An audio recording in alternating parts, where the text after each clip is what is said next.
ഇന്നും കറണ്ട് ഉണ്ടാകില്ല, അല്ലെങ്കിൽ രാത്രി കറണ്ട് പോകും, കട്ടുണ്ട് എന്നുള്ള വാർത്തയിലേക്കാണ്. ഭാഗിക വൈദ്യുതി നിയന്ത്രണത്തിന് സാധ്യതയെന്ന് KSEB അറിയിക്കുന്നു. ഇന്നത്തെ വൈദ്യുതി ഉപഭോഗം 500 മെഗാവാട്ട് വരെ വർദ്ധിക്കാനുള്ള സാധ്യതയുണ്ട്. പവർ എക്സ്ചേഞ്ച് വഴി ആവശ്യമായ വൈദ്യുതി ലഭിച്ചില്ലെങ്കിൽ നിയന്ത്രണം ഉണ്ടാകുമെന്നുള്ള വിവരം വരികയാണ്. ഇന്നലെ രാത്രിയിലും പവർ കട്ട് ഉണ്ടാകുമെന്ന് മന്ത്രി പ്രഖ്യാപിച്ചതിന് പിന്നാലെ തന്നെ, KSEB പ്രഖ്യാപനം നടത്തിയതിന് പിന്നാലെ തന്നെ കറണ്ട് പോയിരുന്നു പറഞ്ഞാൽ ഏകദേശം 1 മണിക്കൂറിലധികമൊക്കെ പല ഇടങ്ങളിലായിട്ട് കറണ്ട് ലഭിക്കാതെ ഇരുട്ടിലായി പോയിട്ടുള്ള അവസ്ഥ ഉണ്ടായിരുന്നു. അപ്പോൾ ഇന്നും ആ ഇരുട്ട് തന്നെ പ്രതീക്ഷിക്കണം എന്നുള്ളതാണ് മനസ്സിലാകുന്നത്. പവർ കട്ട് എന്നുള്ള വിവരം ഇപ്പോൾ നമുക്ക് മുൻപിലേക്ക് വരുന്നു. KSEBയുടെ ഭാഗത്ത് നിന്നാണ് ഈ ഒരു അറിയിപ്പ് ലഭിക്കുന്നത്. മാത്രമല്ല 12:30 കളി നടക്കാൻ പോവുകയാണ്, സെമി ഫൈനൽ നടക്കാൻ പോവുകയാണ്. അപ്പോൾ അത്രമാത്രം ആളുകൾ ആ സമയത്ത് വൈദ്യുതി ഉപയോഗിക്കുകയും ചെയ്യുക, അതായത് കുറച്ചുകൂടി അധികം ഉപഭോഗം ഉണ്ടാകാനുള്ള സാധ്യത ഒക്കെ കണ്ടുകൊണ്ടായിരിക്കണം ഒരുപക്ഷെ ഇങ്ങനെയുള്ള ഒരു തീരുമാനം KSEBയുടെ ഭാഗത്ത് നിന്നും ഉണ്ടാകുന്നത് എന്നുള്ളതാണ്. എന്തായാലും വലിയ കഷ്ടം തന്നെയാണ് ഈ കറണ്ട് പോകുന്നു എന്ന് പറയുന്നത്.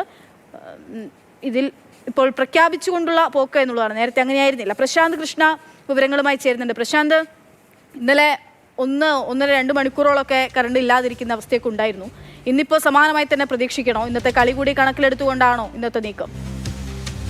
ഇന്നും സമാനമായ ഒരു വൈദ്യുതി നിയന്ത്രണം ഉണ്ടാകുമെന്ന് തന്നെയാണ് KSEB ജനങ്ങൾക്ക് മുന്നറിയിപ്പ് നൽകുന്നത്. കാരണം എൽനിനോ പ്രതിഭാസം കാരണം രാജ്യത്ത് താപനില ഉയർന്നിട്ടുണ്ട്.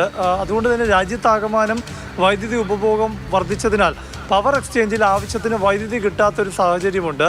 അതുതന്നെയാണ് സംസ്ഥാനത്തിനും പ്രതിസന്ധിയായിരിക്കുന്നത്. സംസ്ഥാനത്തിന് പ്രതിസന്ധിയായിരിക്കുന്ന മറ്റൊരു വിഷയം മഴ കുറഞ്ഞു എന്നതാണ്. കഴിഞ്ഞ ദിവസങ്ങളിലെല്ലാം തന്നെ മഴയുടെ കുറവുണ്ടായി. അപ്പോൾ ആഭ്യന്തര ഉൽപ്പാദനവും ജലവൈദ്യുതി പദ്ധതികളിൽ കുറഞ്ഞിട്ടുണ്ട്.